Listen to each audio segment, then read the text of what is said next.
If there's one thing I've learned after 3 decades working with couples, it's this. There's a question that instantly reveals if a man is falling in love with you. Most women hear it, but don't understand it. They end up missing the clearest sign that he's already imagining you in his future. I'm going to tell you something that will completely change how you interpret men.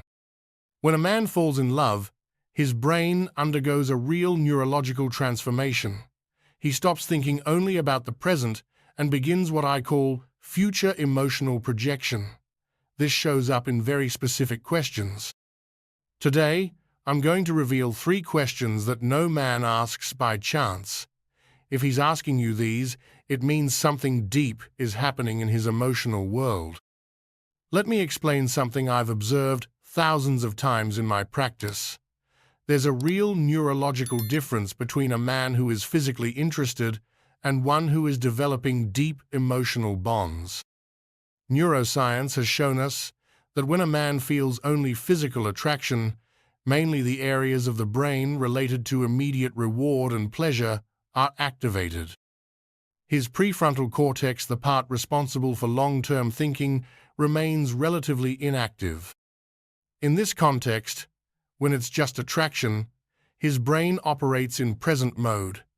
Think about the here and now, tonight's dinner, weekend plans, immediate intimacy. I call this instant gratification thinking. But when he's falling in love, that's when everything changes dramatically. His prefrontal cortex activates differently. What I call future emotional projection begins. He starts imagining scenarios with you that go beyond the present moment. This is reflected in very specific questions that show this neurological transformation. The male brain in love needs information to build what psychology calls relational cognitive maps. He needs to understand not only who you are now, but who you could be in his future. But here's something experience has taught me. Most women misunderstand these questions. They hear them superficially without grasping their emotional and neurological weight. It's like hearing a symphony, but only paying attention to the most obvious instruments, missing the complexity of the full composition. This brings me to something I constantly observe in my practice. Women who learn to recognize and respond appropriately to these questions have significantly deeper and longer lasting relationships. Because these questions aren't just superficial curiosity, they are unconscious attempts by the male brain to evaluate emotional, intellectual, and life compatibility long term. The first question might sound like something you'd hear in a job interview. Where do you see yourself in 5 years?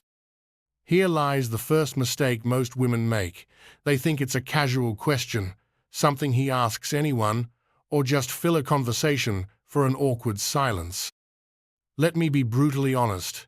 That question is neither casual nor trivial. It is one of the clearest manifestations that his brain is operating in shared future mode. When a man asks you about your 5-year future, he's not making small talk. He's assessing emotional and life compatibility long-term in a way he probably doesn't fully understand himself. Let me explain the deep psychology behind this. When a man falls in love, he needs to create what we call shared future maps. It's an unconscious but powerful process where his mind begins to project future scenarios that include the woman he's falling for. He can't afford to invest emotionally in someone without some idea of where they're going together. It's as if his brain needs a kind of emotional insurance before fully committing. This question reflects something much deeper. He's already seeing you in his future. He's mentally projecting scenarios where the two of you are together building something meaningful. Think about it this way. A man can have casual encounters for years without ever asking a woman about her 5-year plans, because when it's just physical attraction, the future doesn't matter, only the immediate present. But when he starts falling in love, his brain literally can't help but think in future terms. It's like a neurological switch flips, and suddenly he needs to know if you're compatible not just now, but in the years to come. And this leads me to something I constantly observe. The emotionally unavailable man lives in the immediate present. He cares about weekend fun, momentary pleasure, instant gratification. He will never ask about your long-term goals because he simply isn't thinking long-term with you. But the man who is falling in love needs to know if you want the same things in life, if you value the same things, if your visions of the future can align meaningfully. He needs to know if you're building towards something, if you have purpose and direction, if you're someone he can imagine growing and evolving with. Because here's something I've learned after decades working with couples. A mature man doesn't ask about your future if he's not seriously considering being part of it. More than that, when he asks this question, he's revealing something vulnerable about himself. He's silently admitting that he's thinking about you in terms of long-term commitment. So when he asks you this question, don't take it lightly. It's a direct window into his deepest emotional intentions. It's his way of saying, I'm imagining a future that could include you. Are you imagining something similar? And here's the crucial part. How you respond can determine whether that connection deepens or breaks completely. If you respond vaguely or evasively, saying things like, I don't know, I live day to day, or we'll see what happens, you're sending a signal that you're not operating on the same emotional wavelength as him. But if you respond with authenticity and clarity about your goals and visions, if you show you have that capacity for long-term thinking, you validate his emotional projection and strengthen that connection. The second question requires even more emotional courage from him. What do you feel for me? This question represents something many women don't fully understand. For a man, showing emotional vulnerability is an act of extreme trust and courage. Let me explain why this question is so significant from a psychological perspective. Men have been conditioned from childhood to protect their emotions, to not expose themselves, to stay strong and in control. From a young age, they receive messages like, men don't cry, you have to be strong. Don't be sensitive. This conditioning creates what I call the male emotional armorer series of psychological defenses that protect their vulnerability. So when he directly asks you, what do you feel for me? He's doing something revolutionary. He's consciously removing that emotional armor and exposing himself to the risk of being hurt. He's saying, without words, you matter so much to me that I'm willing to risk my masculine pride, my image of strength, to know where I stand with you. And this brings me to something that completely changed my perspective. This question is actually a desperate search for emotional security. The man in love lives in a state of vulnerability he rarely experiences in other areas of his life. At work, in sports, or friendships, he can maintain a certain level of emotional control. But when he falls in love, that sense of control fades. He needs to know if he's investing his feelings in the right place. He needs validation that he's not the only one feeling this deep and transformative connection. Because let me tell you something I've seen again and again in my practice. When a man truly falls in love, he becomes vulnerable in a way completely foreign to his previous experience, and that vulnerability scares him. It's as if suddenly his emotional well-being depends on another person, which can be terrifying for someone used to being emotionally self-sufficient.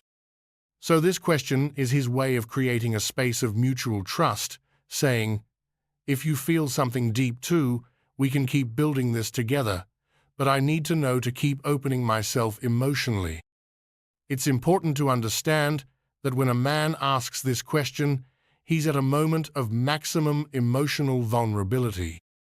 He is literally putting his heart in your hands and hoping you treat it carefully. And here's where many women go wrong. They respond evasively or minimize the importance of the moment. They say things like, I like you, or it's all good, emotionally neutral answers that don't give him the security he's seeking. Or worse, Some women interpret this vulnerability as weakness and lose respect for him. They don't understand that what they're witnessing isn't weakness, but the most authentic manifestation of male emotional strength. Because I'll tell you something fundamental. A weak man will never ask you what you feel for him. A weak man will avoid that conversation at all costs because he can't handle the possibility of a response he doesn't like. Only an emotionally mature and strong man has the courage to ask that question, because only he has the inner strength to deal with any answer you might give. You, who have lived mature relationships, know these moments of emotional honesty define a relationship's future. They are crossroads where we decide if we move toward deep intimacy or remain on the surface of human connection. When he asks you this question, he's creating an opportunity for both of you to move toward a deeper level of emotional intimacy. It's an invitation to remove masks and connect from a place of total authenticity. The third category of questions might seem the least important, but it's perhaps the most revealing in terms of long-term emotional commitment. Did you eat? Did you get home safe? How was your day? On the surface, these might sound like basic courtesy, questions anyone polite might ask normal social conversation without deeper meaning. But here's what I've discovered after years of observing male behavior patterns. These small, consistent questions are manifestations of what I call persistent emotional care. Let me explain why these seemingly simple questions are actually powerful indicators of falling in love.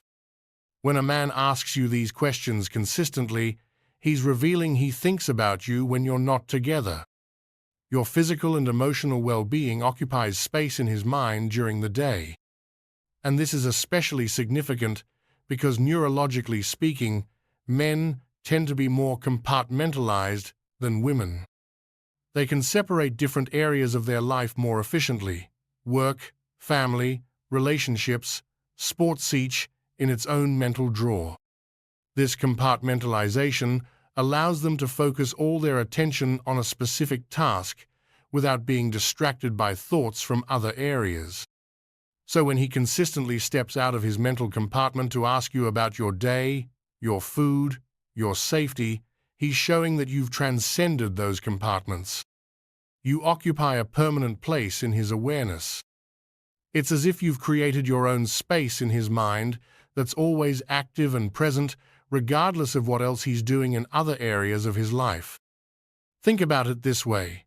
A man can be completely absorbed in an important work presentation, but if he's in love with you, a part of his mind will be wondering if you got home safely. He can be watching a soccer match with his friends, but his phone will be nearby because he wants to make sure you're okay. Let me explain something experience has taught me. Men mainly love through actions, not words.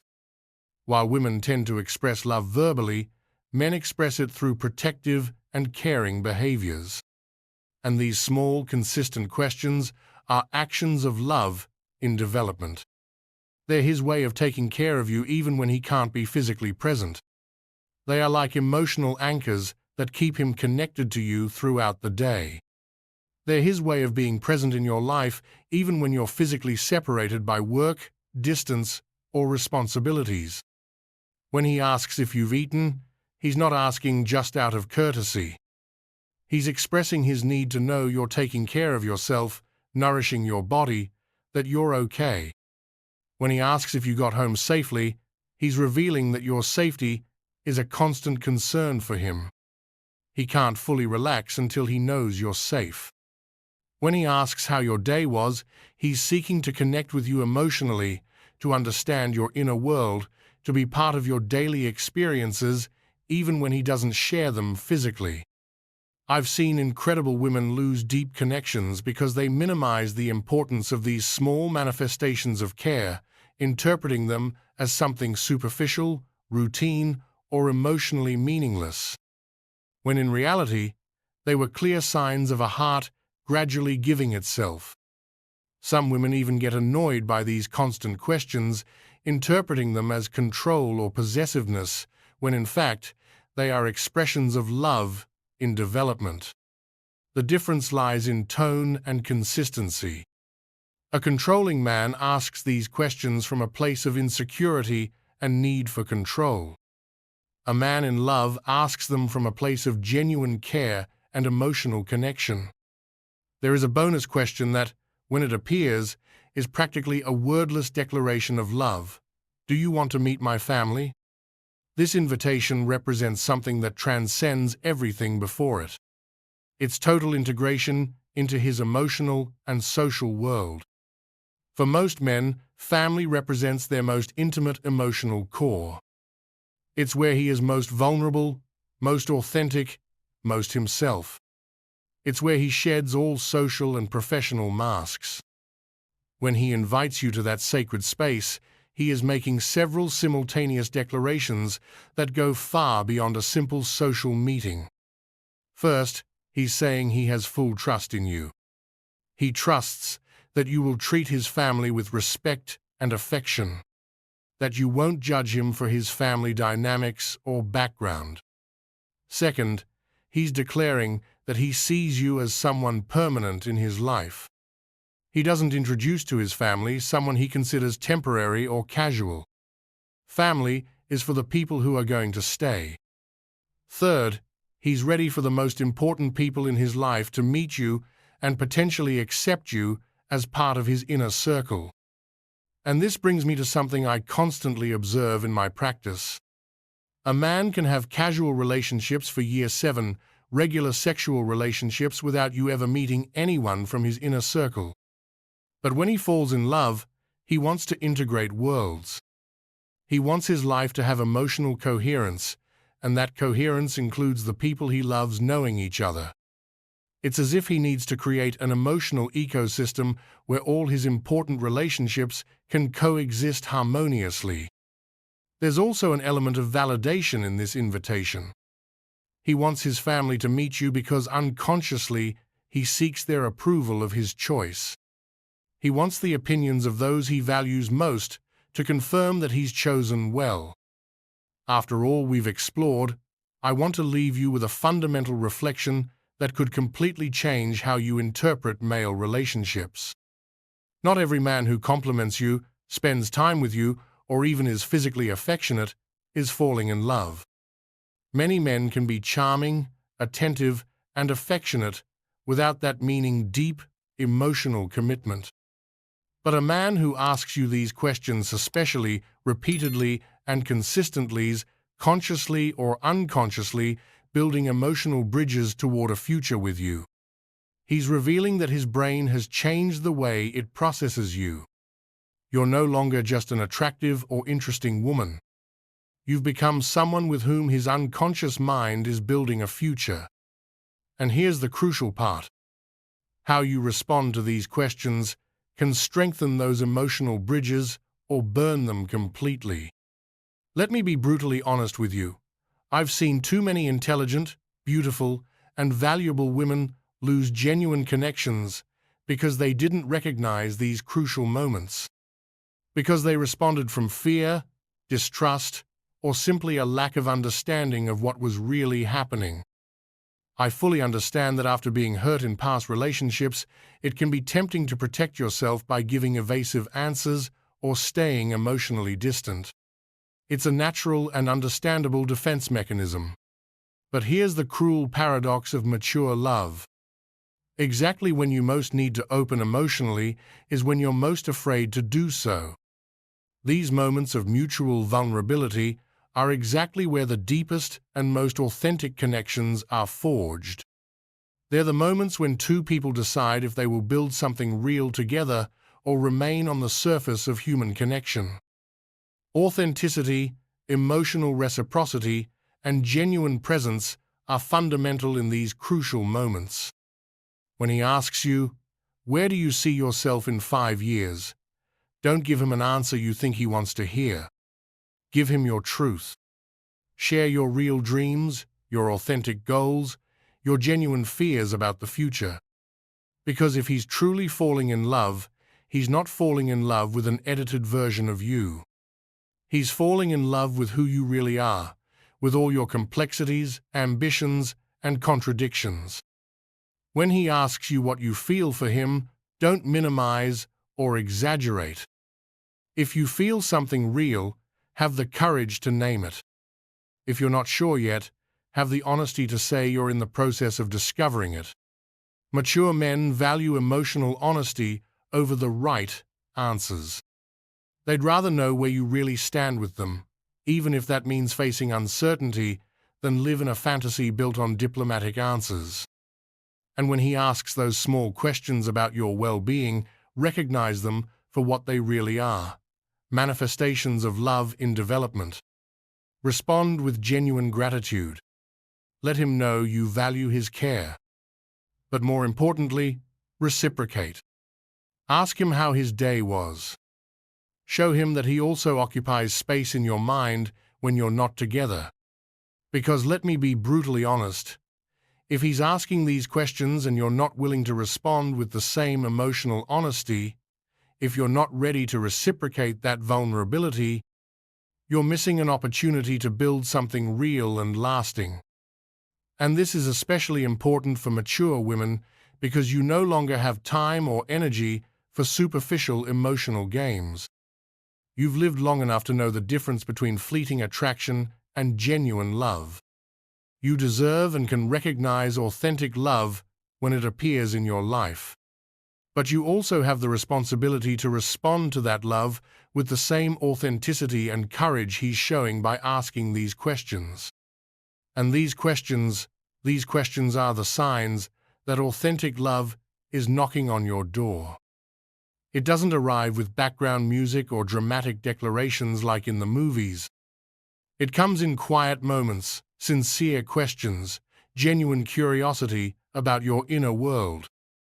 It arrives in the man who wants to know where you see yourself in 5 years because he's already seeing you in his. It arrives in the man who has the courage to ask you what you feel for him because he's ready to hear your truth, whatever it may be. It arrives in the man who asks if you've eaten because your well-being has become part of his well-being. The final question, after all we've explored, is: are you ready to recognize love when it comes this way? Are you prepared to respond with the same vulnerability and authenticity? Take a moment to reflect deeply. Because here's the truth I've learned after decades working with couples. Mature love is not an emotion that just happens. It is a conscious decision that two people make repeatedly. It is the decision to be vulnerable when it's easier to protect yourself. It is the decision to be honest when it's more comfortable to be diplomatic. It is the decision to build something real when it's simpler to keep things superficial. And these questions we've explored are invitations to make those decisions together.